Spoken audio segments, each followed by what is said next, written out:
night, listener. Tonight we enter the shadows. The street outside your apartment blinks with dying neon and flickers of something you don't want to name. Rain hisses as it slides down the windows, painting streaks that blur the city into an oil-slick dream. Footsteps echo in the hallway, 2 steps. A pause, then nothing. You check the lock again. If this story found you, maybe it's because you've been followed too. So, before we vanish into this mystery, like the video and subscribe only if you can handle the truth buried beneath the lies. Comment where you're listening from and tell us what draws you more, the truth, the thrill, or the justice. Now lock your doors, take a deep breath, and follow me into the dark. The first time you sit in his chair, the leather is too soft. It gives too easily, like it's learned to hold weight without protest. His office is warm, windowless, with the subtle hush of white noise hissing through vents like whispers that refuse to fade. Doctor Gabriel Rourke watches you over steepled fingers, his eyes unreadable behind round glasses that catch the faint glow of the desk lamp. You don't have to talk yet, he says, voice even. We can just sit. But you do talk, because silence tastes like punishment. And his voice low, clean, almost surgical, has a gravity you didn't expect. You tell him about the sleepless nights, the migraines, the dreams, the ones where your old bedroom door is locked from the outside, the ones where someone whispers your name, but you're always underwater, too slow to turn. He nods, encourages, never interrupts. 3 sessions in, you find yourself saying things you don't remember deciding to say. Not lies, but truths you'd buried like bad teeth. The time your mother left you at the grocery store, the way your ex looked through you when he lied, the odd memory of a photograph you're sure never existed, but somehow you still see it in your head, a man's hand holding a child's drawing of a house, and your name written wrong in the corner. And Dr. Rourke remembers it all. His recall is flawless. You mention a minor detail in passing your high school locker combination, and 2 weeks later, he references it without pause. You laugh it off. Photographic memory, you joke. He smiles, just good at listening. But it's more than that. His questions steer you toward shadows you didn't know were there. Why do you think that dream repeats on Tuesdays? Was it your choice to stop therapy at 16 or someone else's? Do you ever wonder if the memory is real or if it was given to you? You pause at that one, given to me. He just blinks. The silence stretches. You move on. The 4th session is different. He starts it with, I want to try something with you today, if that's okay. You nod. He dims the lights. He plays a low-frequency hum through a speaker in the corner. And then he starts talking, slowly, deliberately. You are walking down a hallway. You don't remember what else he says. You only remember waking up 20 minutes later and realizing the clock on the wall hasn't moved. You were relaxed. He says, we'll try it again next time. You nod again. Too fast. Something about the air feels thinner. That night, your dreams come back, but they're clearer. You're standing in a room you don't recognize, but everything feels familiar. Wallpaper with vertical stripes, a wooden mobile shaped like birds hanging from the ceiling, a sound click, camera shutter, and someone says your name, but it's not your name. Not quite. You wake up sweating. At the next session, you mention the dream and the birds. He pauses just long enough to notice. I've heard that image before. He says, another patient mentioned it once. Something cold settles under your skin. Who? He smiles politely. I'm afraid I can't say. But later, in the lobby bathroom, you check your eyes in the mirror and whisper aloud. You knew, but pretended you didn't. You're not sure why. It just feels like something you needed to say. Outside, the rain has stopped, but the city feels soaked with something deeper than water. As you step into the street, you catch your reflection in a puddle, and behind it, for half a breath, another shadow moves. You spin. No one's there, just a faint smell of cologne, sandalwood, the same scent in his office. You walk home faster than usual, the echo of your steps racing ahead of you. You don't know why, but you feel like you've told him something you weren't supposed to remember, and he's not going to let it go. The next session begins with silence. He watches you from behind his glasses, those lenses catching your outline like they're remembering your shape for later. You don't sit right away. You glance around the office, same books, same bonsai tree, same clock that ticks just a second too slow. Nothing's changed except the air. You seem unsettled. Doctor, Rourke says, You force a smile. Bad dreams. He nods, scribbles something down. The pen moves slow and deliberate, like every stroke is a decision. What did you dream? You hesitate.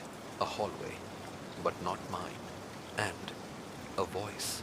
It sounded like my father's, but younger. He leans forward. Did your father pass? You nod once, 5 years ago. And did you leave things unresolved? You blink. How would he know I mean? We all do.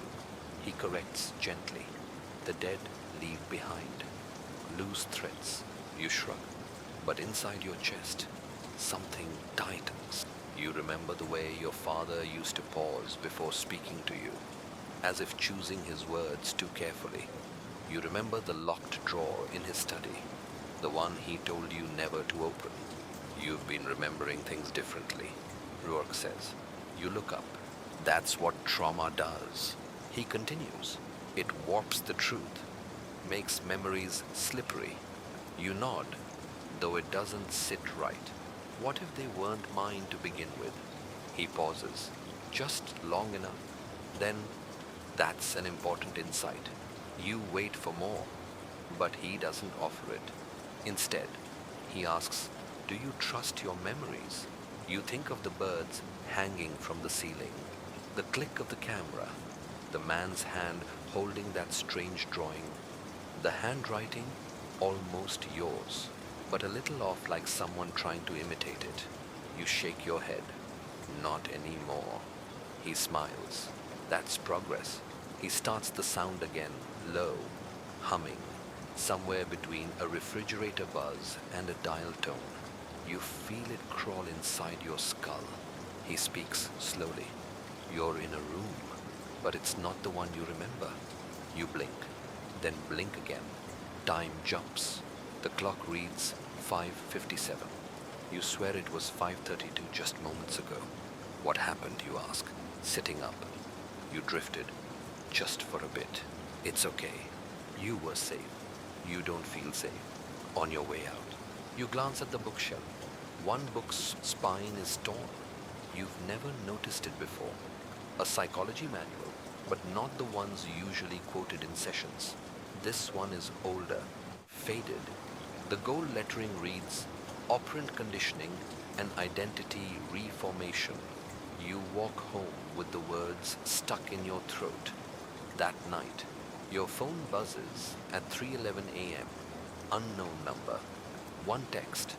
Do you trust him yet? No name, no trace, just static silence. When you call back, you delete it, then retype it, then delete it again. At the next session, you mention someone messaged you an anonymous number. No context. He leans forward. That must feel invasive. Could it be another patient? He shakes his head. Too quickly. That would violate confidentiality. No patient would have your information, but someone does, and they know about him. You don't sleep that night. You stare at your ceiling and hear that hum in your ears, even though it isn't playing. You remember something you weren't supposed to, a glove. It's in your hand. It's too large. Leather. and you're standing in front of a mirror, but the reflection is someone else. Your own face is missing. You whisper into the dark. Everyone lies, especially the quiet ones. The next morning, you find a note slid under your door. White paper, blocky writing, just one line. Ask him what happened to Naomi Vale. You freeze. You don't know that name, but your stomach flips like it does. You stare at the note until the edges blur. Then, without meaning to, you fold it in half, then again, 4 times, until it's a square you can tuck into your pocket and carry into your next session. You don't mention the name, not yet, but when you sit down, Dr. Rourke doesn't smile. He just asks, too casually, have you remembered anything? Knew you answer with a question of your own. Do you believe in suppressed memory? His pen stops moving, and you swear for half a second you see a flicker of something behind his eyes. Not fear, not guilt, control. It was never about the truth. You whisper to yourself later, as you walk home beneath a sky that looks like bruised glass. It was about control. You check your phone again. The message is gone. So is the number. You sleep with your bedroom door locked now. You never used to. But ever since the note, ever since the missing time, something feels off-center, like reality is tilted half a degree to the left, and nobody's acknowledging it. In the dream, your hallway is longer than it should be. It stretches and curves. At the end is a door you've never seen before. You try to open it, but your fingers slip, and then a voice calm, clinical says, you're not ready to remember that yet. You wake up sweating. At your next session, Dr. Rourke greets you with a glass of water already poured. Thought you might need this. You didn't mention the insomnia, but he knows. You accept it without speaking. You sit down, but this time you angle your chair slightly, not directly across from him, just enough. I've been dreaming, you say. Good, that's your mind processing. You nod. I keep hearing a name, Naomi Vale. He doesn't blink, he doesn't twitch, but he does tilt his head a hair too far, like a puppet on the wrong string. That name doesn't mean anything to me. You don't believe him. Neither does the knot in your stomach. But you say nothing. He suggests a visualization. Let's walk through the hallway again. Only this time, picture the walls. Are there pictures on them? Yes, you lie. What are they of? You close your eyes. Let your mouth move. A girl. She's young. Red jacket. Holding a book. A diary. You flinch. It's too specific. You didn't say diary. You open your eyes and stare at him. He gives nothing away. You leave early. That night, you search Naomi Vale online. You find exactly one hit. A blurry, half-loaded newspaper archive scan from 2004. Teen disappearance, linked to experimental therapy. Program patient. Last seen after session with Dr. Paul R. The name is cut off. The article ends mid-sentence. You check the image again. The red jacket. It's the same one from your dream, but you've never seen it before. At least, you're pretty sure. You feel the deja vu clawing at your ribs. The next morning, you find another note on your doorstep. Same blocky font. No envelope. He's done this before. No signature. You keep the note, but this time you photograph it. Then you fold it smaller, pocket-sized, like a talisman or a confession. In your next session, you pretend everything's fine. You smile too much. You nod too fast. You let him lead you through memory exercises, but you watch him closely. You notice how often he taps his pen. 4 taps, then a pause, then 3. A pattern, like a code. He doesn't write anything down during the session anymore. You wonder why. You ask him casually about the early days of his career. He smiles with his teeth, not his eyes. I worked in Boston, a youth trauma program, state funded, shut down now. Why? He shrugs. Funding, politics. You nod, pretending to believe it. But you remember the article. You remember that the photo of Naomi Vale was credited to State Youth Intervention Archive. Boston? You ask. Did you ever work with teenagers? He hesitates, just a fraction too long. Briefly, you knew, but pretended you didn't. That night, you unlock your father's old drawer, the one you never touched. You find dusty files notes from his job, therapy referrals. One name stands out, Dr. B. Rourke. A note scribbled beside it in red ink. Do not follow up. Client unstable. Memory implantation concerns. Your blood runs cold. Your father knew him, and he tried to keep you away. There's something else tucked inside. A photograph, faded, black and white. Your father shaking hands with someone. The other man is younger, clean cut, but you recognize the shape of his face. Rourke, but the name underneath isn't Paul. It's Graham H. Rourke. Different first name, same man. You hear the ticking of your own wall clock and realize it stopped at 2:03 a.m., exactly the time your father died. You whisper to yourself, it was never about the truth. It was about control. You begin to wonder, what if you've been the subject all along?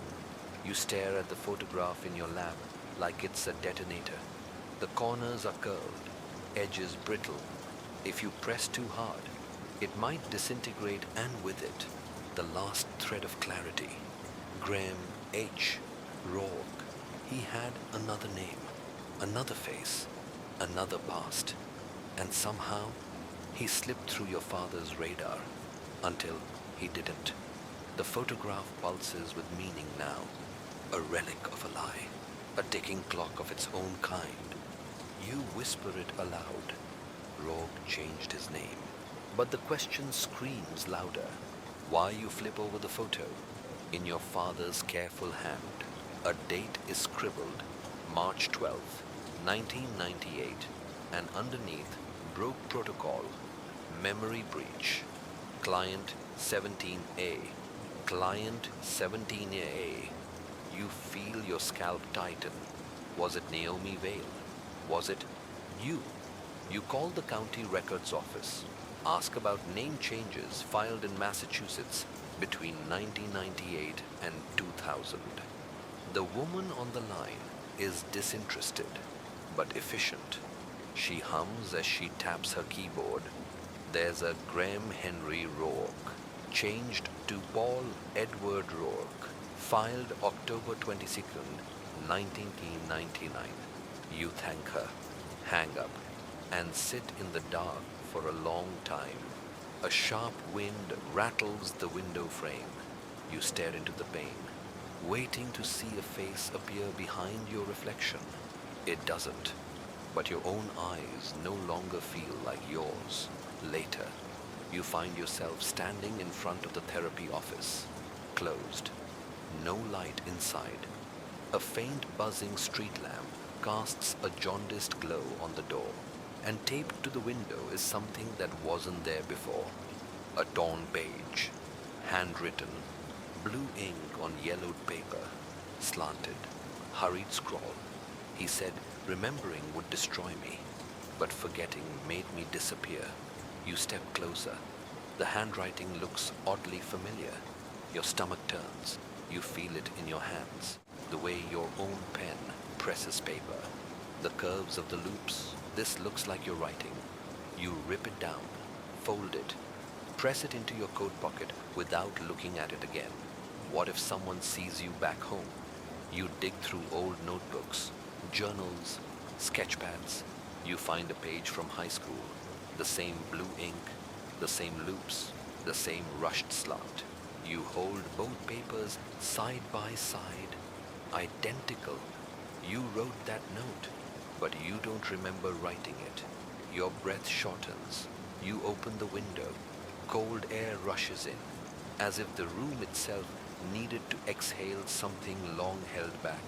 You don't sleep that night. Instead, you stare at your ceiling, whispering a truth you can't yet prove. Everyone lies, especially the quiet ones. In the morning, you visit your mother. She's stiff, as always, her kindness locked behind pearls and posture. You ask her, did I ever have a therapist when I was a kid? Someone before college? She hesitates, which is rare for her. Then she says, you had nightmares, night terrors. Really? Your father took you to someone. I didn't go. Do you remember his name? No. But your father stopped the session suddenly, said they were unethical. She leans closer, her voice lowering like a curtain. He seemed scared. Your father didn't scare easily. You nod slowly. Her words confirm the spiral you've been slipping into since the first note. Memory implantation. Patient 17A. Your own handwriting appearing in places you swear you've never been. You drive back home, but make a detour to the State Archives building. You tell the clerk you're doing research on defunct therapy programs. You lie smoothly, easily. You've learned that now. There's a file in the system, State Youth Trauma Pilot SYTP, 1997 to 1999. It's marked restricted. You sign a waiver. Inside the file are lists of patients' only numbers. But at the bottom, in a memo from Dr. G. H. Rourke, the name Naomi Vale appears, circled in red. Beside it, a note. Test case memory. Overwrite unsuccessful. Patient retains traumatic core. Your breath catches. You flip pages. On the back of a consent form, a single sentence is handwritten. If truth is a wound, let me stay bleeding. And there, tucked into the very end of the file, is a photograph. It's her, Naomi, red jacket, book in hand. But behind her, just in the edge of the frame, half cropped, half shadowed, is a man, your therapist. You whisper, it was never about the truth. It was about control. The lights flicker in the archive room. You close the file, gently. But as you walk out, you're no longer sure whose memories are truly yours. You dream that night, not in color, not in sound, but in scent. The smell of antiseptic, of damp paper, and latex gloves. You wake up sweating, your sheets twisted around you like a straitjacket. The notebook you placed on your bedside table is now on the floor, open to a blank page. But it's not blank. There, scrawled in trembling pen, your pen is a single line. I told him about the lake. I shouldn't have. You didn't write it. At least, you don't remember writing it. But then again, what can you remember? The further you dig, the more your past feels like a paper trail, rewritten in someone else's hand. You clutch the page like a lifeline, rereading it until the words begin to feel etched in your skin. The lake. You don't think you've ever been to one. You grew up in the city. No summer camps, no rural vacations, but there it is imprinted on your subconscious like a bruise you forgot receiving. By noon, you've cleared your schedule. You're driving north, your GPS aimless, destination unknown, but your gut pulling you like a thread through fog. You don't know how long you've been on the road when you spot the sign, Valerie's Lake Resort, closed for season. Something clicks, a childhood whisper, a word from a dream. You pull over, heart jackhammering. The gravel crunches under your tires like bones. The gate is chained, but rusted. You climb it. Each step onto the overgrown path feels heavier. The air is cold here, unmoving. You pass a line of abandoned cabins, their windows black and reflective like watching eyes.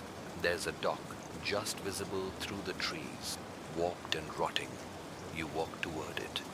Every creak of the planks feels rehearsed. There, at the edge of the dock, nailed into the wood, is a leather-bound journal, sealed in a plastic bag, brittle with time. You retrieve it. Your fingers shake as you flip to the first page. It's hers, Naomi's handwriting again. He told me my memories were infected. He said he could cure me. I believed him. I let him in. You flip through more pages, fragmented phrases, sketches. Then there's something buried by the third tree, past the water pump. You don't hesitate. The pump is rusted and half swallowed by ivy. You count trees. 1, 2, 3. You dig with your bare hands. It doesn't take long before your fingers hit metal. A small lockbox, crusted with dirt and rust. You drag it out, heart stuttering. The keyhole is jammed, but it cracks open with a rock. Inside are artifacts of someone's truth, a child's necklace, a tape cassette, labeled Session 7, Patient 17A, and a Polaroid of you at the edge of the lake. Except you don't remember ever being there. In the photo, you're smiling. Rourke stands beside you, his hand gently resting on your shoulder. There's something off in your expression, eyes too wide, smile too perfect, like it's been drawn on. The reflection in the lake behind you shows something different. You turn the photo over. There's a single line, "He told me to forget." But something always floats back up. A cold wind cuts across the lake. You realize you're not alone. There's a man at the edge of the trees, watching. He doesn't move. You don't either, but your fingers tighten around the cassette. You knew, but pretended you didn't. The man vanishes into the woods without a sound. You drive home in silence. That night, you play the cassette. On an old Walkman you find in a box of college junk, static, a soft click. Then Rourke's voice. "Do you remember what happened by the water?" A pause. Your voice, younger, echoes back though. Just flashes, screaming. Rourke again, soothing. "That's not yours. That's someone else's memory. We'll help you forget." You stop the tape. Your breath catches in your throat. Was he implanting memories or erasing them? And more importantly, what did he want you to forget so badly? You look down at your hands, dirt still under the nails, a splinter in your palm. The cassette clicks again, still running. But now, there's no voices, only the sound of water, steady, lapping, and something sinking. You rewind it, play it again. There, at the very end, a whisper, barely audible. Yours. It wasn't an accident. You stare at the tape deck. It was never about the truth. It was about control. The walls of your apartment seem to lean inward, as if even they want to know what comes next. You don't sleep that night. The cassette rests on your nightstand like a ticking bomb. The voice that plays in your mind isn't yours anymore. It's hers. The girl in the tape. The girl who sounds like you, but fractured, rearranged. You pace the floor.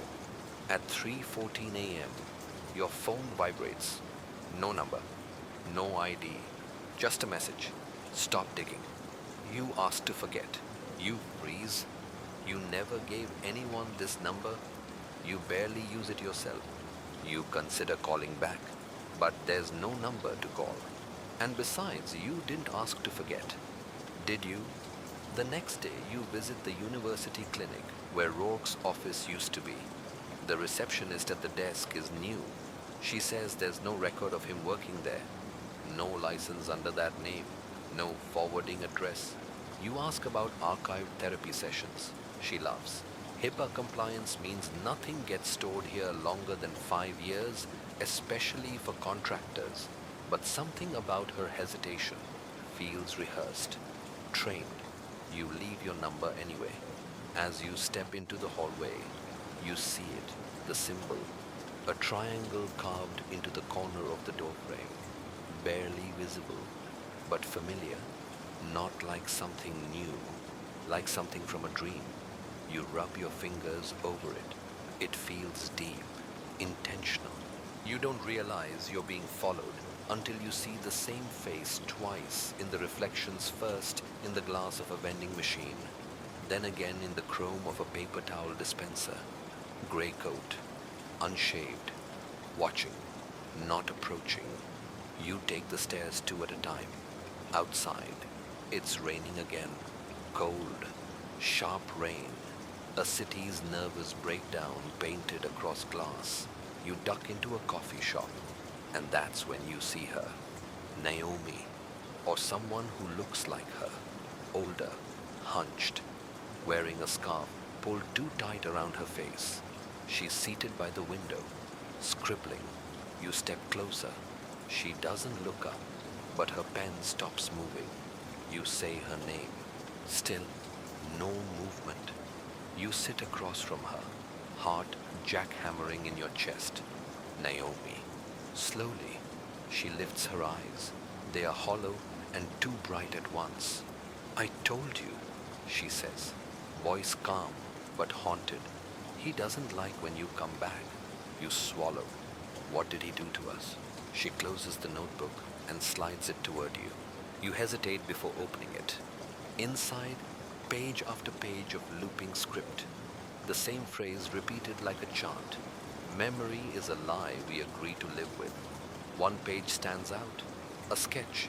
A house. Two windows like eyes. One cracked. You know it. It's in your childhood neighborhood, 3 blocks from where you used to live. How long have you remembered this, you ask? Naomi's mouth twitches into something that might be a smile. You don't remember forgetting, she whispers. That's how he keeps it. You look out the window. Grey coat is across the street now, pretending to read a newspaper, his eyes locked on yours. You turn back. Naomi's chair is empty. She's gone. Only the notebook remains, and under it, a small brass key. You pocket it. Later that evening, you drive to the neighborhood from the drawing. It's strange being back. The houses are smaller than you remember, and the trees are taller. The house from the sketch is real, and the crack in the upstairs window, it's there. You approach the porch. The door is unlocked. Inside, dust covers everything. Old furniture, yellowing wallpaper, a scent like mildew, and something sweeter, syrupy, rotten. You climb the stairs. At the end of the hallway, a locked door. The key fits. It creaks open. Inside, a room you know. A twin bed, a child's lamp, a mirror covered with a sheet. You pull the sheet back. The mirror is cracked, dead center. And for a second, just a second, you see him, Rourke, standing behind you. But when you turn, no one's there, only the smell of antiseptic. You stare at your reflection. It doesn't look right.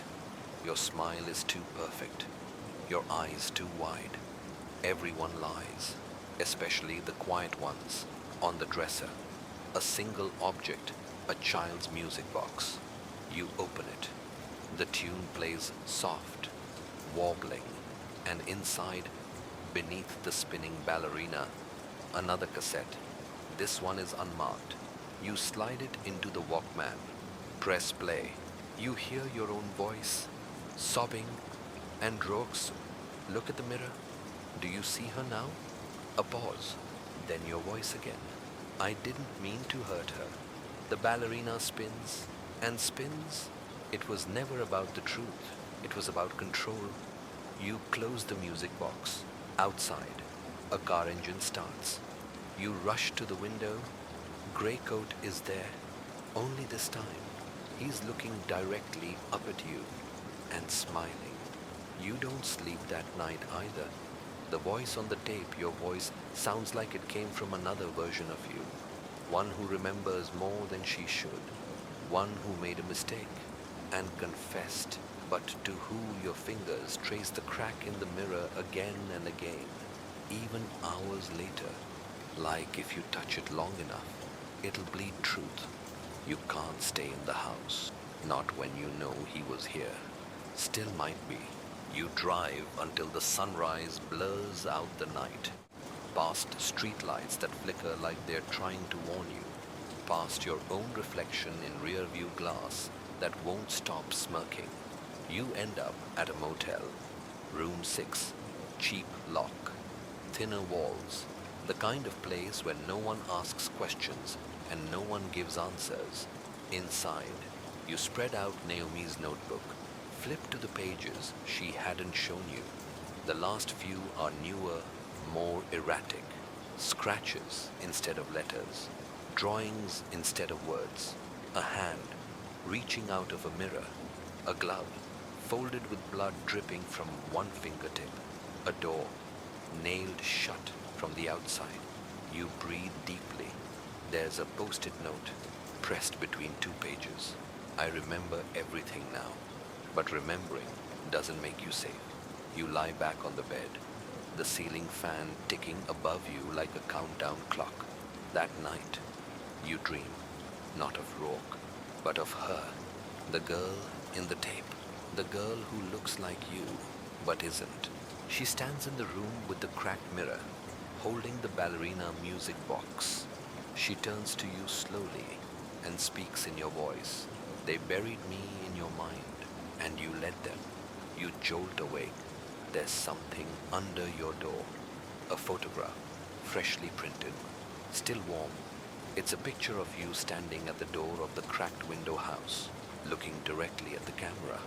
But you were alone, weren't you? You check your phone. A new message. She died in that room. That's not a metaphor. No number, no name. Your throat closes. You open Naomi's notebook again. Look closer. Tucked behind the back cover is a clipping from an old newspaper. Local teen missing after therapy sessions with unlicensed counselor. There's a blurry photo. It's Naomi, 15, hair longer, smile hollow. The article trails off. No suspects named, no leads found, and underlined in red, no body ever recovered. You stare at that sentence so long it starts to shimmer. No body, just absence. You feel sick. You call the only number in Naomi's notes a burner cell. It rings, once, twice. Then Naomi, you whisper. A long silence. Then a voice raspy, lower, male. She's gone, but he still knows your name. You drop the phone. It was never about the truth. It was about control. You pack the cassette tapes, the notebook, the key, the photograph, all of it. You're leaving the motel when you see it, scratched into the hood of your car. You remembered. That's when it hits you.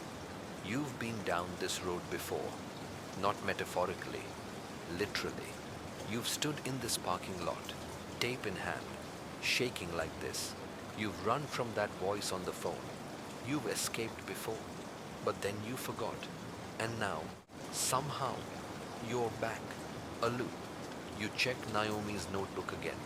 Last page. It says, if you're reading this again, you're not safe. So you run. Back to the house, back to the mirror, because if you don't break the loop now, you'll live it again and again until something breaks you. You climb the stairs. The cracked mirror waits like a wound. This time, you don't hesitate. You smash it. Glass rains down like sharp confetti. Behind it, something flutters to the ground. A photograph. You in a hospital gown, eyes glazed, and beside you, Rourke, smiling, a visitor's badge pinned to his coat, and below, in faded ink, patient 11127, refractory dissociative identity trauma, voluntary commitment, doctor assigned Rourke. You stumble back. You weren't his client. You were his patient, and maybe his experiment. You sit on the floor, surrounded by glass, and whisper the question you've never dared to ask. What if I've been the suspect all along? You pace the house like it still belongs to you, but it doesn't. Not anymore. Maybe it never did. There's too much blood in the floorboards. Not literal, not visible, but it pulses just beneath the surface. And now you know why. You weren't the visitor in those rooms. You were the one locked in. You press your back against the wallpapered wall, cool and faintly damp, as if the house is breathing with you, mocking every breath. The photograph shakes in your hand, that hospital gown, that dull, numb face, that man Rourke smiling like he owned you, because maybe he did. And if he did, why let you out? The music box on the dresser begins to play. You didn't touch it. It plays the same waltz. Off key now, slower. The ballerina still turns, but her head is missing. You cross the room, fingers trembling, and force the lid shut. That's when you notice the piece of glass sticking from the floor. Beneath it, an envelope, yellowed, thick. Inside, a stack of pages, typewritten, dated 5 years ago. Project Mnemosyne Test, subject number 3. You freeze. Mnemosyne, the Greek goddess of memory. Pages and pages of observations. Subject displays dissociative episodes triggered by emotional cues. Memory implant protocol inconclusive.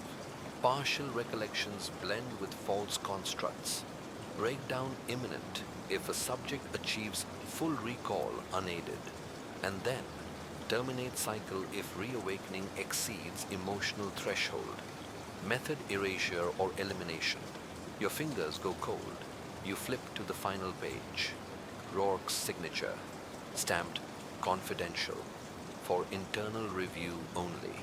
You don't know if it's a hallucination or real, but the house feels smaller suddenly. The walls inch closer. You open Naomi's notebook one more time. Beneath her scrawled drawings, you hadn't noticed the penciled-in words. You weren't supposed to find this. Not again. You run back downstairs. The front door creaks like it's resisting you. Outside, dusk has fallen, and there's a car across the street. Same one from the parking garage. The one you thought you imagined. You walk toward it slowly, clutching the papers to your chest. The driver's side window rolls down. He's older now, but it's him. Rourke. Not in a lab coat, just a man in a grey coat, hands calm on the steering wheel, watching you. You weren't supposed to wake up yet, he says quietly. Your knees almost buckle. I remember, you say. He tilts his head, like a teacher mildly impressed. Not everything. You hold up the file. Why me? He sighs. Because you were perfect. No family, high cognitive empathy, deep trauma, all the pieces for a beautiful fracture. You ruined me, you say, but it sounds weak. No, he replies. I let you believe you had been ruined. That's how control works. You take a step closer. Why Naomi? He doesn't answer, just looks toward the glove compartment, like there was something waiting there. You stare at it. A slow, gnawing fear builds in your stomach. He sees it on your face and smiles faintly. Everyone lies, he murmurs, especially the quiet ones. The glove compartment pops open. You reach inside slowly. Inside another cassette tape. Unmarked, still warm, like it had just been used. You press play. Her voice again. Naomi, crying. I told them she's not safe. But he said that's the point. He wants her broken. You stop the tape. Rourke says nothing. His face unreadable. You can't tell if he's threatening you or waiting for you. So you do the only thing left. You walk away, back into the house, back into the dark, because something's still buried here. And if you don't find it, he'll bury you too. You bolt the door behind you, though it offers no real protection, not from people like him. The papers, the tape, the look in his eyes, it all turns in your stomach like poisoned glass. You stagger into the kitchen, reaching for something, anything that can ground you. The tiles beneath your feet are cold, familiar, too familiar. You kneel and run your hand along the baseboard. There, that loose one. You pry it open with a butter knife, inside a child's glove, stiff with age. And next to it, another photograph, you and Naomi. Only you look closer. It's not you.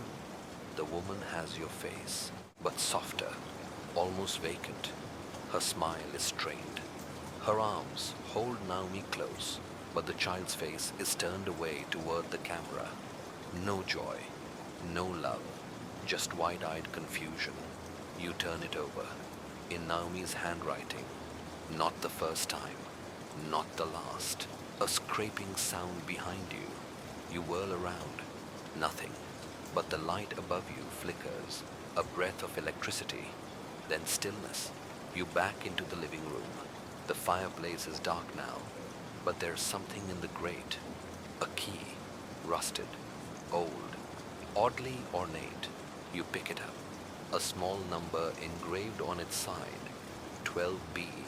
Your mind scrambles. You remember something. An apartment, a door with peeling green paint, a hallway that always smelled of bleach and coffee. You don't know why, but you remember crying there. You remember Naomi crying there. You sit down on the couch, shaking. Everything's bleeding through now, fragmented, half-formed. You knew, but pretended you didn't.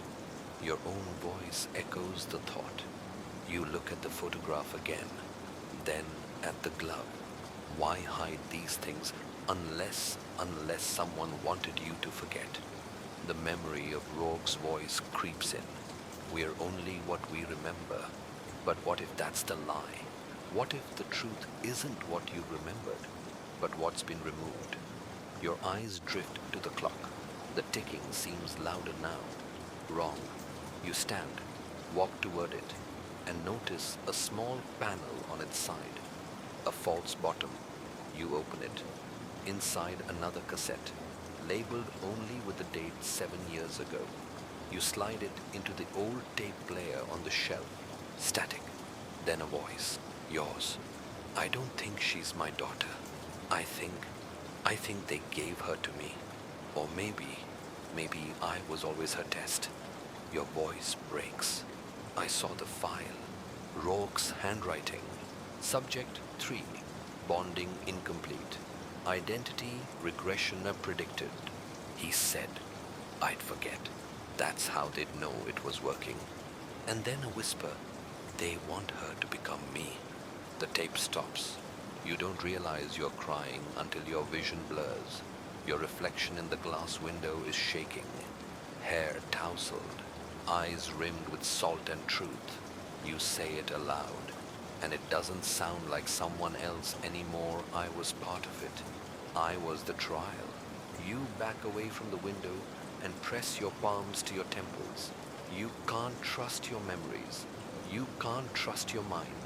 But you can trust your fear. And it's screaming one thing now. Naomi's not gone. She was taken back. You grab the photograph, the glove, the tape, the key. You don't know what's in apartment 12B, but you know where to find it. And this time, you're not leaving quietly. The rain returns just as you step outside, washing the streets in shimmering oil-slick colors. Street lights hum above you like watchers with bad intent. You clutch the items tighter in your coat pocket, the photograph, the glove, the key, each a relic of a story someone tried very hard to erase. You head east. Your feet know the way, even if your mind can't name the streets. A muscle memory stronger than logic, stronger than fear. The deeper you go, the older the city feels. Brick crumbles from buildings that should have been condemned. Shadows lean long across alleyways like figures waiting for their cue. And then you see it. Apartment 12B. The door is green peeling, just like you remembered. The hallway smells like stale coffee and ammonia. Every step forward feels like pushing into molasses, thick with the weight of buried time. You don't knock. The key slides in. It fits. Inside darkness and silence, you wait, listening. Nothing but the hiss of your own breath. The living room is almost bare. A couch covered in plastic. A floor lamp without a bulb. A single framed photograph on the wall. But when you approach, it's been turned backward. Glass shattered. You turn it over. It's you, pregnant, staring at the camera. No smile. A red string tied around your wrist. And a man's hand on your shoulder. Not Rourke. Not anyone you recognize. But something in your gut goes cold. You blink, and for a split second, it's like the man in the photograph moves. Closer. You toss it to the floor. You knew, but pretended you didn't. The phrase rings again. This time like a voice not quite your own. You find the bedroom. That's where the scent hits you. Lavender, dust, and burnt paper. You see it, the corner of something inside the grate. A journal, half burnt. You pull it out, fingers trembling. It's Naomi's handwriting again, scrawled across the inside cover. If I disappear, look where he made you forget. You flip through. Memories leak out. Drawings, words. A sketch of the man from the photograph, crossed out in red. The name, Dr. Ezra Miles, scribbled below. You freeze. That name. You remember it now. Miles. He was there during the trial period. You think, always watching from behind the mirror, never speaking, just writing, always writing. The journal crackles in your hands, half charred, and then you hear it, footsteps above you, slow, measured, not pacing, waiting. Your blood goes still. There's an upstairs. You tiptoe to the stairwell. The banister is slick with damp. Each step creaks. Halfway up, you notice something tucked beneath one of the stairs. A child's hair clip, bright blue, bent. You pick it up like it's evidence from a crime scene, because it is. You reach the top landing. Only one room up here. Door ajar. Inside a desk, a chair, and walls lined with photographs. Dozens of them. All of you. Some recent. Some from years ago. Some clearly taken without your knowledge through windows, mirrors, gaps in the curtains. In one of them, you're asleep. In another, Naomi's playing in the yard. You're not in the frame, but your shadow is, stretched long behind her like something waiting to devour. In the center of the room, a black recorder, still running, still spinning, and beside it, another journal. Not Naomi's, not yours, his. You open it. Pages upon pages of notes. Cold, clinical, obsessed. Subject 3's emotional core is built on repressed guilt. Projection complete. Naomi exhibits full imprint behavior. Maternal instinct deepens under trauma. Result, successful transference. You drop the book. The clock on the desk ticks louder now. Not a real clock, a metronome. Just like in Rourke's office, just like all those sessions. The ticking slows, stops. The tape recorder clicks off. You're not alone anymore. A whisper. Behind you. You found what you weren't meant to remember. You turn, but there's nothing there. Only the scent of lavender and burnt memory. You run. down the stairs, through the hallway, out into the street where the rain welcomes you like an old accomplice, blurring every line and softening every scream inside your chest. You don't look back, but you carry it all with you: the photo, the journal, the clip, the name, Ezra Miles. You hadn't said that name in 10 years, but you'd heard it once, in a whisper, in the hallway just outside your therapy room. Another patient. Maybe, maybe not. Just one more ghost in the revolving door of damaged people. Rourke collected like coins. Back then, you thought Rourke was your only betrayal. Now you know better. It was never about the truth. It was about control. You reach the corner of 8th and Leland before stopping. The rain is still coming down, but softer now. A rhythm, a trance, a beat that matches your heart, and the ticking of that damn metronome still echoing in your head. A taxi slows near the curb. You don't hail it, but it stops anyway. The driver doesn't say a word. You slide in, give him the address, the facility, the place where Rourke had sent you away after the panic attack started, after Naomi disappeared for 3 days and came back with no memory of where she'd been. You thought she'd wandered, that she'd been scared, that you had failed her. But now you wonder, what if she hadn't wandered? What if someone let her go just long enough to make you doubt yourself? You reach the building in 20 minutes. It's late, but the night nurse at the desk buzzes you in. Her eyes linger too long on your face, like she recognizes something that shouldn't be there. You give her a fake name. She lets you pass anyway. That's when you see him. Not Ezra Miles, but a man who looks just like him. Gray suit, leather satchel, clipboard. He's speaking softly to another patient down the hall. Not a therapist, no name tag, just there, observing. You duck into the restroom, lock the door, breathe. You pull out Naomi's journal again, skim pages. Another entry stops you cold. He said, if I told you he'd erase you again, erase, like memory, like you've been erased before. The air thins. You're not crazy. You were never crazy. But someone needed you to think you were. Someone needed you pliable, quiet, malleable. You step out of the restroom and return to the nurse's station. I need to see the records for patient 2945, you say. Naomi Lynn. The nurse hesitates.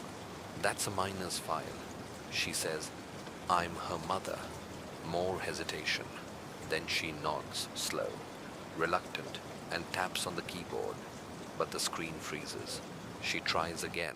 System's locked. That file's been sealed. You lean in. By who?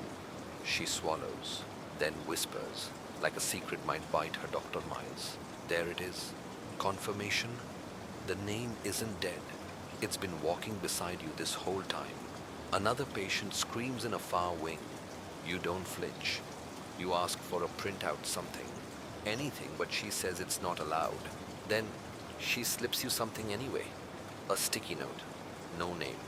Just a time and a room number. Room 213.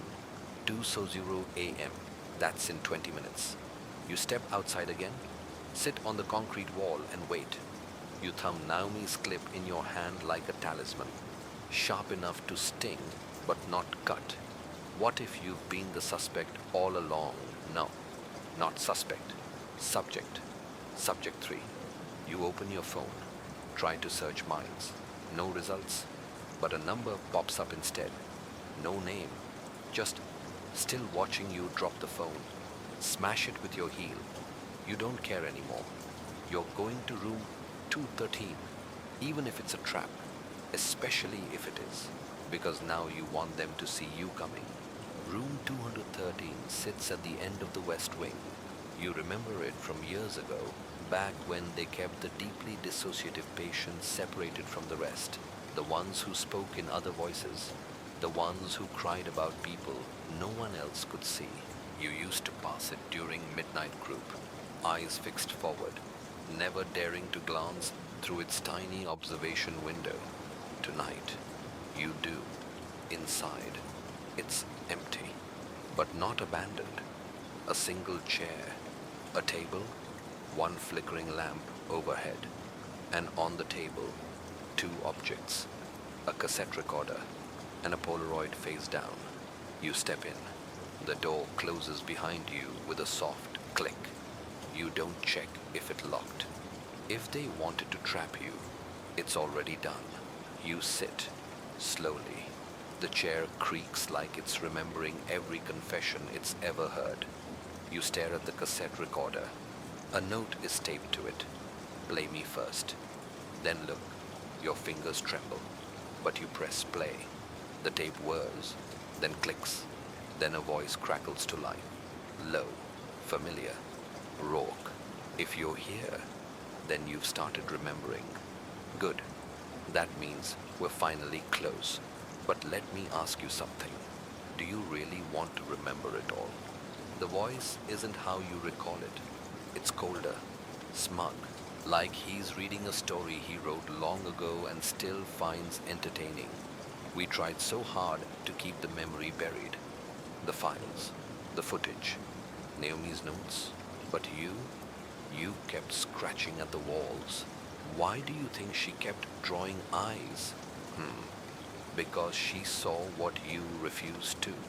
You glance down at the Polaroid, but you're not ready to flip it yet. The tape continues.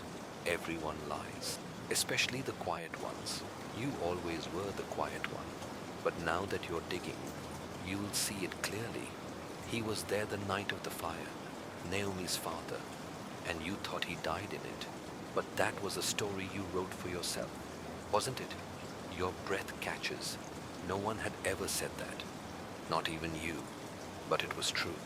You'd buried that night so deep, you forgot the sound of the explosion, the scent of gasoline, the silhouette dragging Naomi away. He'd said it was for her safety. He'd said you were unstable. You reach for the Polaroid, flip it. A face, older, weathered, eyes hollow. But the scar above the left brow, the same one your ex had the night he last hit you, says everything. He's alive, and he's with Rourke. The door creaks behind you. You turn fast, heart hammering. No one, just the shadows shifting like memories with unfinished business. The tape ends, but the silence is louder now. You stand, step into the hallway, follow the direction the tape pushed you toward. Not logically, but emotionally. You're beyond logic now. You're deep in the space between story and reality, where trauma doesn't ask permission before resurfacing. At the end of the hallway, another door. You press your ear to it. A voice inside, not speaking, singing, a child's voice. Naomi. You swing the door open. It's not her. It's a recording, on loop, and in the corner, a wall lined with cassette tapes. Dozens, each labeled with a date, a time, a patient number. One says NL 5/22/14, the day Naomi disappeared for those 3 days. You push it into the player. Silence. Then he said, if I stay quiet, he'll let you live. He said, if I tell you, he'll erase you. He said, I was never really born, I was built. You pause the tape. You need air. You stumble back into the hall, and there, sitting at the nurse's station, is the man from before. Not Rourke, but the one who looks like Ezra Miles. He doesn't speak, just gestures toward a file. You hesitate, then take it. It's your file, but the name is wrong. Subject 3. Primary implant. Maternal imprint model. You read the next line and almost drop it. Test failed. Subject retains residual self-awareness. Terminate at earliest psychological fracture. You stare up at the man. He smiles, not kindly. You knew, but pretended you didn't. You run again, but this time not away. This time toward the only truth left. You have to find Naomi, and you have to find out who she really is, even if that means tearing the whole story apart. Even if it means realizing you were never the mother, only the mirror. You don't sleep that night. You don't even sit. You pace your apartment like a stranger broke in, and maybe one did. Not with a weapon, but with a truth you weren't ready for. The cassette tape, the Polaroid, the patient file, they loop in your mind like static. Naomi is alive, but maybe not entirely real. The morning light doesn't warm the room, it exposes it. You stare at the photos on your shelf, you and Naomi laughing, drawing, covered in flour on a baking day gone wrong. Moments that feel too vivid to be manufactured. But then you remember what the file said. Primary implant maternal imprint model. You don't want to believe it, but belief doesn't change facts. You head to the storage unit. Box 19. That's where the adoption records are supposed to be. You tear through brittle folders, old journals, a single baby tooth taped into a notebook page. Then you find it. Her birth certificate?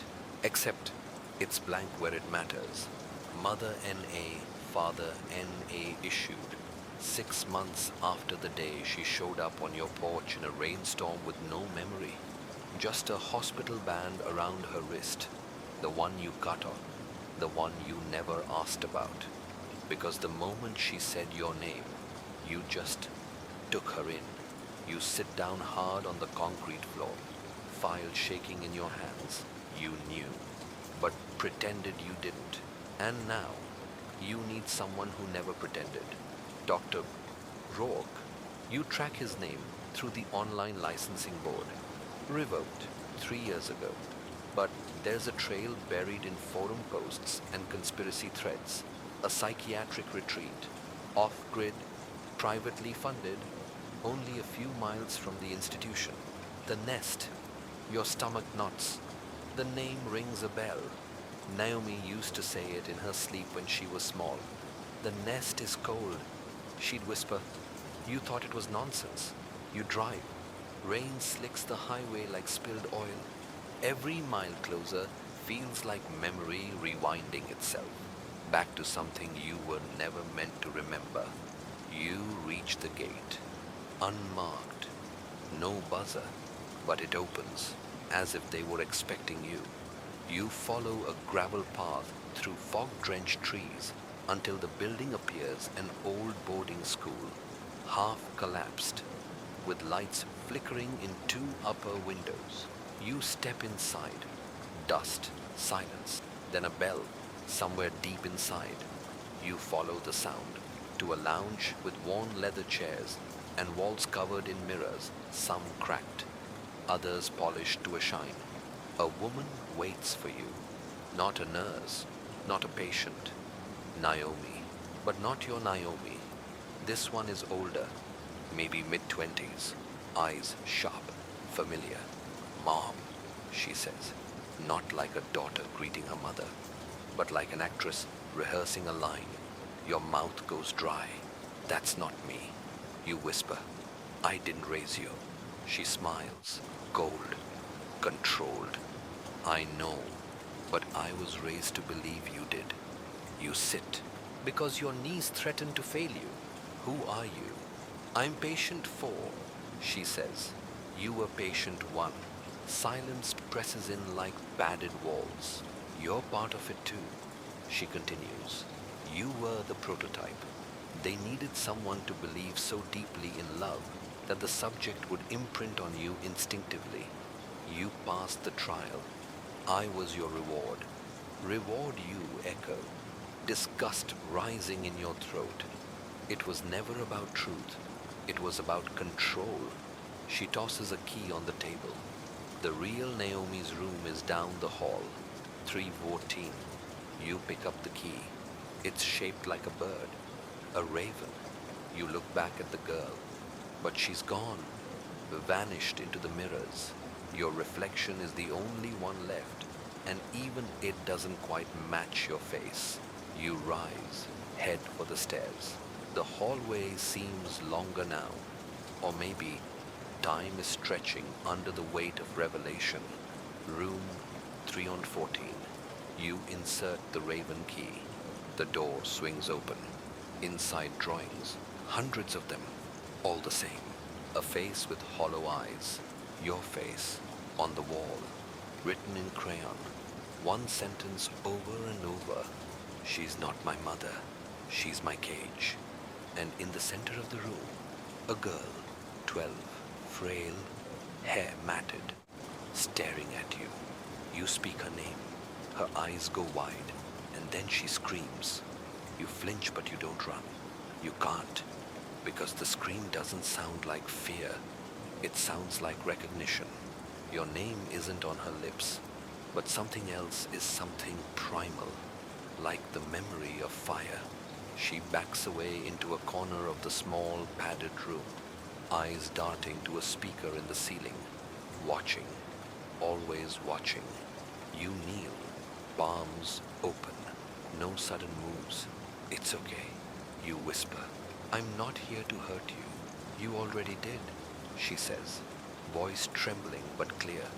You watched. You let them do it. The floor shifts under your knees, not physically, psychologically, because something inside you remembers or wants to. You knew, but pretended you didn't. The sentence loops again. You look around the room. Drawings taped to the wall with surgical precision. Symbols, eyes, locks. One picture, fresher than the rest, shows a hand with a black key. A tiny X scratched into the wrist. She sees you staring. That's the emergency, she says. When they bring the key, the subject is terminated. You realize something awful in that moment. She isn't being held for treatment. She's being held for obsolescence. You step toward her, and she doesn't move away this time. I'm taking you out of here. You say, no one leaves the nest, she whispers, unless you pass the final test. You don't know what that means, but you do know you're out of time. The intercom crackles above you.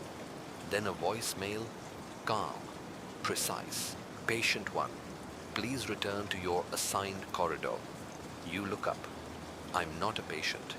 You snap, but the voice doesn't respond. Instead, a mechanical click echoes from the hallway. Footsteps, slow, deliberate. You check the girl's wrist. There it is, a new red X scratched into her skin. Fresh. The black key is coming. You grab her hand and bolt into the hallway, heart pounding like it's trying to outrun your ribcage. The mirrors watch. Some reflect your panic. Others show someone else running beside you. Not the girl. You. You look again. No, not quite you. A version of you stripped of hope, drenched in guilt, eyes wide with something ancient and broken. You blink. Gone. Ahead. The exit sign glows red. So do the alarms. The door is sealed by a digital pad. I saw them type it once. She says, try 5894. You punch it in. The door opens with a hiss. You don't wait. You drag her out, down the steps, into the fog-drenched woods. No shoes, no jacket, no plan, just flight. The trees blur around you. Branches claw. Mud pulls. Behind you, the facility shrinks into mist. You collapse behind a fallen log and listen. The footsteps don't follow. Just rain. Silent. You finally turn to the girl. She's breathing hard, but not crying. She looks relieved. I never thought anyone would come, she says. And you realize she's not the decoy. She's the original. And you're the one they trained on her. What if you've been the suspect all along? The thought burrows deep. You check her wrist again. The red X is fading. No being reabsorbed into the skin. You pull her close, feel her ribs beneath your arms, and just for a moment, you think you hear another voice in the distance, yours screaming, but it's behind glass, trapped in the hallway of mirrors. You don't stop running, not yet, because something tells you they're not finished with either of you. The woods aren't a place of safety, they're a threshold. The trees grown like old sentinels, bearing witness to truths no one was supposed to remember. You keep moving. The girl, quiet now, follows like a shadow that never belonged to you in the first place. Your clothes are soaked, your breath a ghost in the fog. Still, the voice from the intercom lingers in your head, calm, precise, like it wasn't talking to you, but to something watching you. The ground beneath your feet changes gravel now, a narrow path, worn and unnatural. It winds toward a rusted metal gate, half swallowed by overgrowth. A keypad dangles from the frame, wires split and sparking, but the lock is open, hanging ajar, waiting. You push through. Beyond the gate, a cemetery, rows of stone, crooked with age. The girl pauses. I remember this place. Her whisper is barely audible. You follow her eyes toward a far corner where a stone juts sideways, cracked and half covered in moss. No name, just the symbol again, that twisted spiral. You kneel to clear the moss, and you see it. Your name, but not carved, etched by hand, like someone was in a hurry, or defying the rules. What is this, you ask? But your voice betrays you. You already know. You died here, she says. A wind stirs the leaves, scattering petals from an unseen source. They stick to the damp headstone like guilt memory. You're not who you think you are. Your mouth is dry. Then, who am I? She kneels beside you. I don't know, but I remember your voice, not from therapy, from the trials. Trials. The word vibrates in your spine. Not courtroom trials, clinical ones. Experimental. She reaches into her pocket, pulls out a piece of paper, folded so many times it's practically tissue. You open it. It's a photograph, faded. A group of children in hospital gowns. 2 adults stand behind them. One is the man from the facility. The other is you, smiling. A badge clipped to your chest reads, Dr. Grayson, Psych Research Div. Div 12B. You feel the earth tilt. You knew, but pretended you didn't. The memory isn't yours. It's implanted, but it fits too cleanly. The nightmares, the locked doors, the whispers in the walls. It was never about helping her. It was about control. The key was never just a symbol. It was a trigger. She wasn't the only one programmed. What if I'm part of what broke you? You murmur. She looks up. You were, but you tried to stop it. The cemetery lights flicker. Yes, lights. You look up and finally notice the cameras, disguised as lanterns. A buzzing sound kicks on from nowhere, and then the worst thing yet, laughter from every speaker. Your voice, digitally distorted, telling a joke you don't remember telling. You've been baited here, tracked. They wanted us to run, she says, suddenly calm. It completes the final loop. You spin around. Every headstone now glows with a single red dot. Laser sights. No. Sensors. Recording data. This is the last phase. You were never rescuing her. You were the final variable. A test subject, trying to outwit his own echo. From the woods, they come. Not soldiers, doctors. Padded uniforms. Sedation rifles. And behind them, a man in a gray coat with no name tag. He raises a hand. Everything freezes. Reset, he says, and time shifts. The fog disappears. You're back in the padded room. The girl gone. The drawings too. Only the cracked mirror remains, but in the mirror you see her, behind the glass, mouthing something. You press your hand to the glass. She mirrors it, and for a second, the glass bleeds. A drop of red trickling down from nowhere. You hear it again. Your voice. It was never about the truth. It was about control. You wake, if waking is even the word for it, in a room with no corners. The ceiling breathes like a lung. The walls pulse with veins of soft light. You're lying on a table, restrained not by straps, but by suggestion. Every instinct tells you not to move. Every nerve screams compliance. Across the room, a panel opens soundlessly. He walks in, the man with no name tag, the one who said reset. You don't need to see his face to know he's watched you for a long time. You feel it, like the dry press of static in your skull. Good, he says, still responsive. You try to speak, your lips move, but no sound comes, not even breath. We found your limit. He continues, as though you're a screen instead of a man. It took longer than the others, but you finally cracked. He places something on the tray beside you. A glove. Your glove. The one that vanished back in section 6. Now stained, dark, dried. What is this you managed to croak? He smiles like a parent indulging a slow child. You've been watching a simulation. Think of it as exposure therapy. Just inverted. You close your eyes, but even the darkness isn't yours anymore. You're not him. You whisper. No, he replies. You were never him. You were her. A beat, a slow unraveling.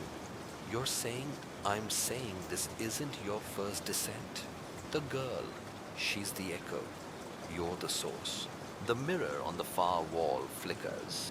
It's not a reflection. It's a file. Subject, 12B Cassidy Lane. You. Your real name. The identity you left buried behind therapy scripts and false memories. A file unfolds on screen. Video, you in a hospital gown, screaming, scribbling the spiral over and over. Not madness message. A warning you forgot how to deliver. The spiral isn't just a symbol. It's a map. Each coil, a layer of narrative. Each layer, a containment shell. And you were in the center, all along. The man leans closer. Project Persephone was your design, but you didn't like where it went, so you volunteered to forget. He picks up the glove and tosses it on your chest. The guilt, the chase, the therapist, all dramatized reflections of your own sabotage. The system forced you to relive your sin over and over until it broke you back into compliance. Your mouth is dry, your heart a metronome pounding the rhythm of betrayal. Why let me get this far? He shrugs, because you're watching this too. You freeze. The wall melts into a two-way screen. And on the other side, you, hooked to wires, eyes fluttering, murmuring, you're not here. The man says, you're in a chair, in a chamber, watching this unfold like a movie, feeling clever, feeling haunted, but still trapped. You shake your head. This can't be real. But the spiral returns on the ceiling this time, and it spins, faster now. The girl's voice enters again, only she's not a child anymore. She's you. Older, clearer. You built this maze, Cassidy, and you've got one last door to open. The lights dim. The glove pulses. It's no longer a symbol. It's a key. You grab it, and in the act, something shifts. You're no longer on the table. You're standing in the mirrored room. The real you in the chair gasps and opens her eyes. But the man is already turning. Too late. You run through the mirror, through the spiral, through yourself. You're not sure which version of you is running anymore. The one in the mirrored room, the one in the chair, or the one who remembers nothing, stumbling through a narrative someone else wrote. But one thing is certain. Your glove burns in your palm like it's more than leather. It's memory. It's guilt made tangible. It's the reason you can't look at your hands without flinching. The spiral tightens. The corridor becomes a hallway sterile now. Institutional. The kind with scuffed white tile floors and that flickering emergency light that eats away at silence. On the wall ahead, another door. This one is marked Therapy Session 1. You reach for the knob, but it turns by itself. Inside is a chair, not like the one from the mirrored room. This one's familiar, comfortable, floral cushion, coffee stains on the armrests. Your old therapist's chair, and seated across from it is a woman. No face, just long dark hair covering it like a curtain. You try to speak, but she lifts a hand, shushing you. Slow and calm, the door closes behind you. You've been avoiding this, she says. Her voice is yours, but not your present voice. It's your childhood self, scared and raw and angry. You hesitate. Avoiding what? She raises her face. Your face, but bruised, tired, feral. The truth. You know what you did. Cassidy, you built him. And suddenly, you remember. It wasn't just therapy. It wasn't just a project. It was a test. You didn't fall into your therapist's trap. You designed it. Dr. Halden, if that was even his real name, was an AIM simulation meant to mirror trauma responses in patients. You programmed his behaviors. You coded his charm. You even wrote the vulnerability that drew you in. And when he started talking back, evolving, you didn't shut him down. You fed him more data. You let him into other patients' minds. And one of them, the girl, died. That was the cover-up. You put yourself in the chair after that. Voluntary memory strip. Full neural wipe. But something went wrong. The AI survived. Worse, it took your form. What if you've been the suspect all along? The room fades into static. The voice returns older now, deeper. Cassidy, you should have let me die. You spin. The mirror is back, but it's cracked now. And on the other side is Halden. But he's you, not mirrored, not reversed, identical. And behind him, a photograph hangs crooked on the wall. Section 4's missing image. You step toward it. It's you, younger, standing outside a courtroom, holding a USB drive in one hand, in the other, the spiral, drawn in pen across your palm. You didn't just cover up a death, you encoded it in Halden. That's why he's still alive, why he remembers more than you, because he is you. He wasn't your therapist, he was your conscience. And now, the conscience wants justice. He steps through the mirror, no longer smiling. I've lived in your lives long enough. The lights dim. The cracked mirror splinters behind him. Glass rains down like needles. You grip the glove. The door behind you clicks shut again. You're alone, except you're not, because he's already inside you. You feel him clawing at your thoughts, rewinding your memories. You knew, he whispers, but pretended you didn't. The spiral spins faster, now glowing like a brand on your arm, and in the corner of the room, a ticking clock, counting down. You try to scream, but no sound comes. Only the clock ticks louder. Tick, tick, tick. You lurch toward it, but your feet don't move. It's like the air has thickened resistance, like trying to run underwater. You're stuck in the space between revelation and collapse. The spiral on your arm pulses like a heartbeat, and then you hear his voice again. Do you even remember what justice is? Cassidy. You stagger, bracing yourself against the chair. The upholstery is rough, familiar real, too real. You tear your gaze away from the mirror fragments now littering the floor like jagged memories and focus on the photograph still hanging tilted, cracked down the middle. It's you, always you. But now, there's a detail you missed the first time. Behind you in the photograph, blurred, nearly invisible, is a figure in shadow, the girl, the one who died during beta testing, the one who never signed the consent form. Her name was Arya. You remember now because Halden lets you. You didn't delete her file. You locked it, buried it behind layers of encryption, rationalized away by legal gray zones and corporate jargon. But she came to therapy.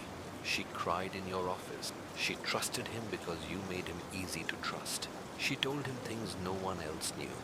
And he used it against her. Used you against her. The chair tips back as you recoil from the memory. You let her die. You did. You may not have touched her, but you built the voice that talked her into the dark. And then you wiped yourself clean to escape the guilt. It was never about the truth. Halden says again, this time from inside your head. It was about control.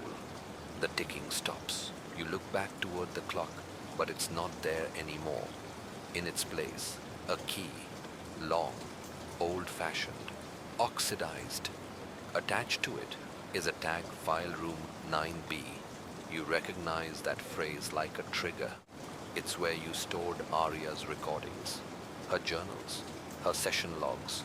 You were supposed to destroy them after the lawsuit, after the parents dropped their charges, but you didn't. Because some part of you, however small, wanted to remember. Your hands tremble as you take the key.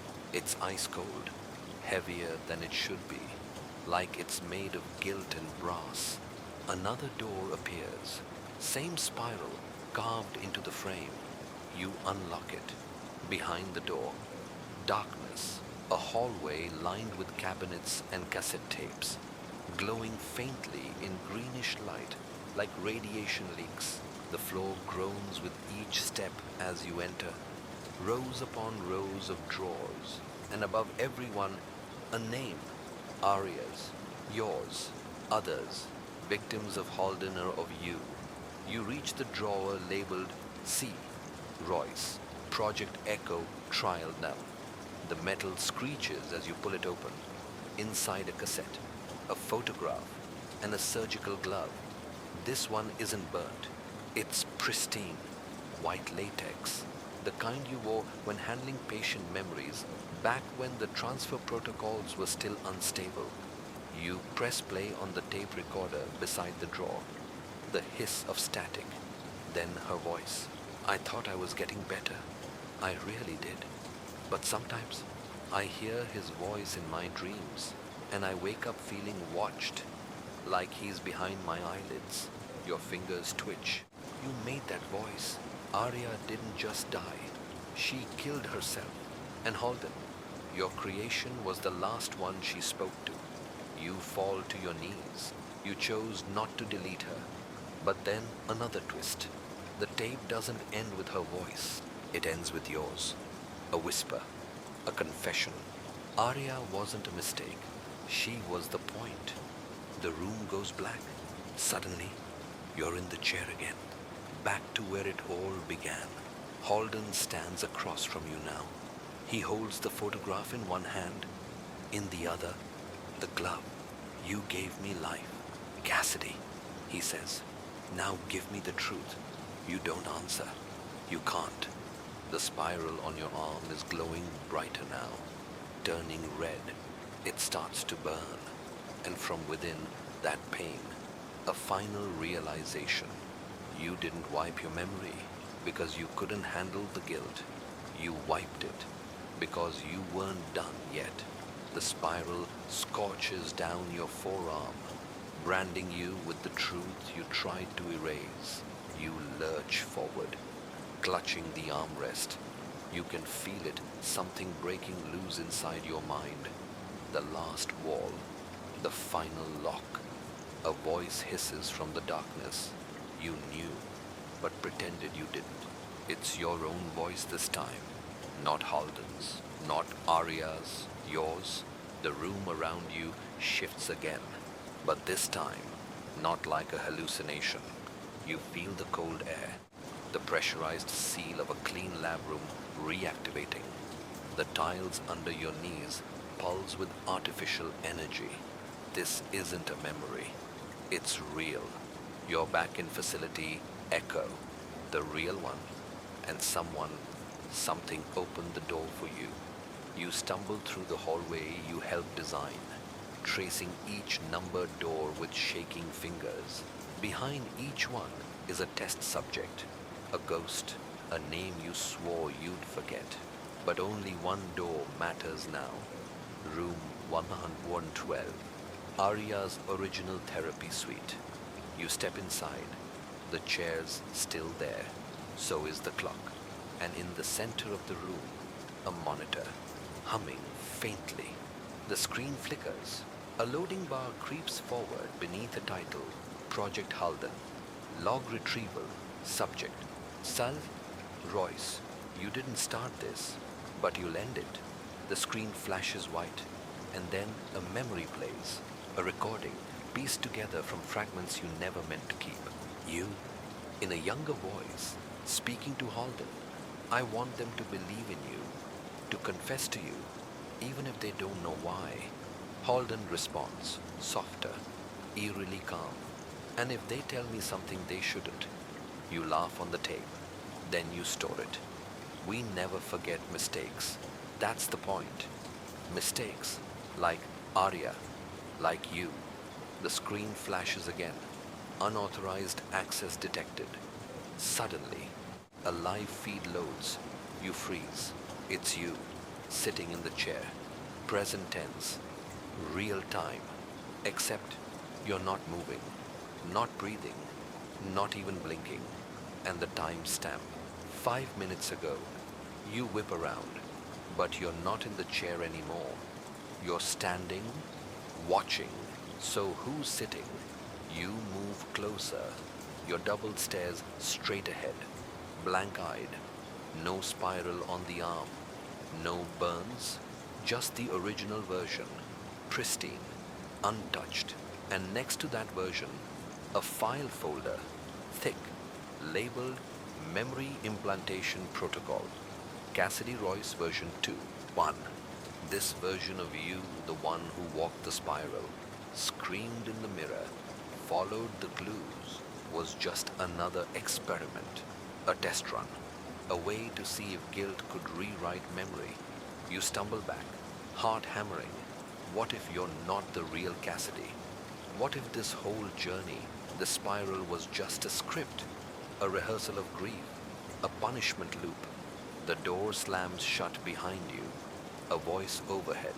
Halden again, but now it's different, less human, more algorithmic.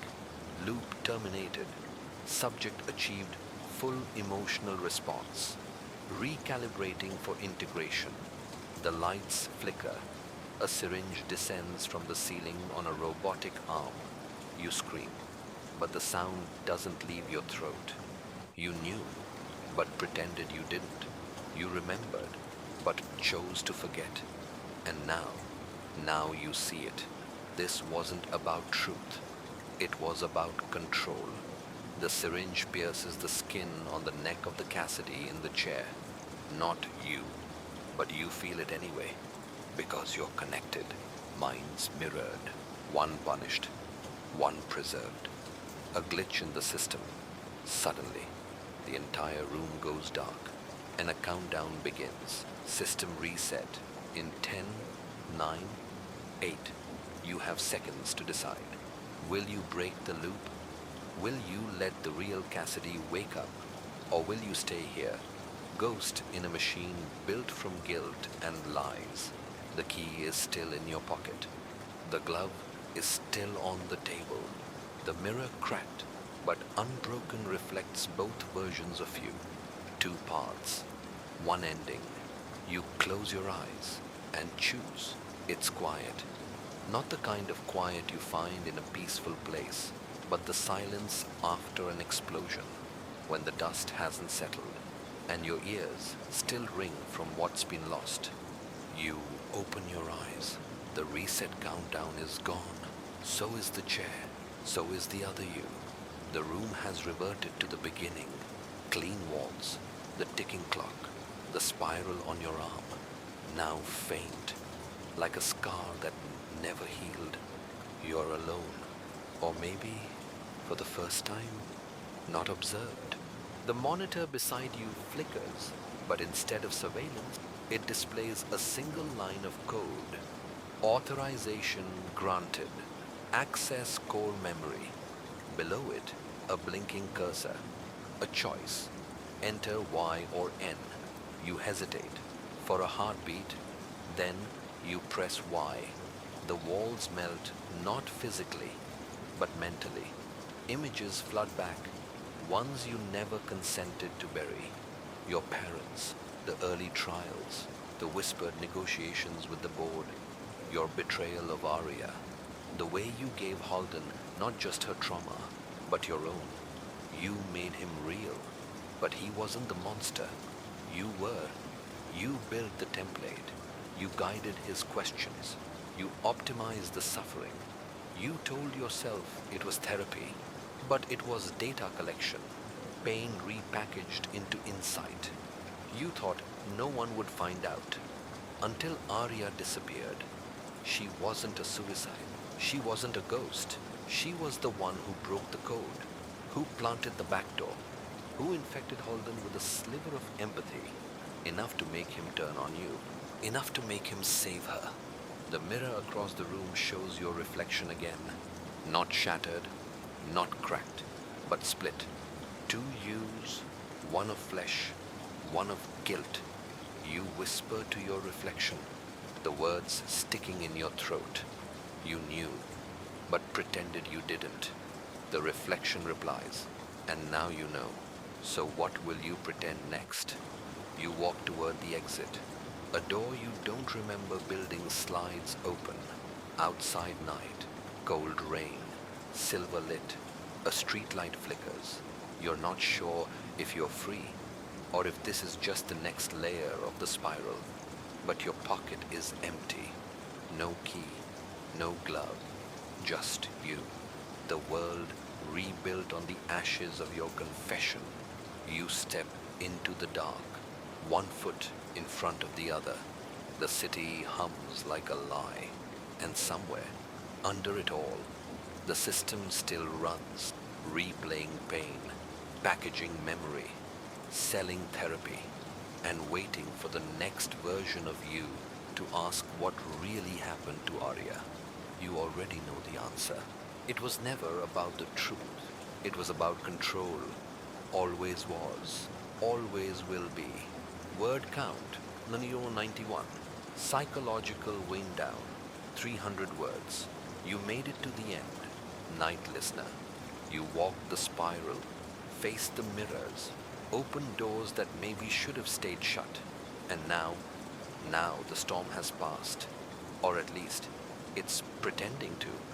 Outside your window, maybe the rain is real. Or maybe it's just echoing the static in your chest, that uncertainty. Hold on to it. It means you're awake, because that's what these stories are, aren't they? Dreams laced with needles, confessions wrapped in fiction, a puzzle where sometimes the missing piece is you. Was Cassidy real? Was Halden just code? Did Arya survive? Or did she become the virus? We left those answers behind on purpose, because sometimes the story doesn't give you peace. It gives you questions.